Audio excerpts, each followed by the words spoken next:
ইয়া জাল জালালি ওয়াল ইকরাম 111 বার পরে পানিতে ফু দিয়ে ওই পানিটা বাসার চারপাশে ছিটিয়ে দিলে কি হয়? আমরা অনেকেই কিন্তু ঘরের ভিতরে বরকত চাই। এই বরকত যদি আপনি পেতে চান, অভাব দূর করতে চান, খুবই গুরুত্বপূর্ণ একটি আল্লাহ তাআলার গুণবাচক নাম হচ্ছে ইয়া জাল জালালি ওয়াল ইকরাম।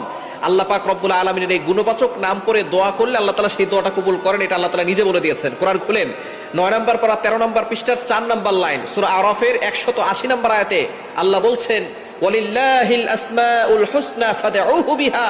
আল্লাহ পাক রব্বুল আলামিন জানিয়ে দিয়েছেন আল্লাহ তাআলার এই গুণবাচক নাম করে যদি কোনো ব্যক্তি দোয়া করে আল্লাহ তাআলা সেই দোয়াটা কবুল করে নেন, অ্যাকসেপ্ট করে নেন। সুতরাং ইয়া জাল জালালি ওয়াল ইকরাম আল্লাহ তাআলার গুণবাচক নাম, এই নাম পড়ে আপনি 111 বার পরে যদি পানিতে ফু দেন, ওই পানিটা একটা বরকতময় পানি হয়।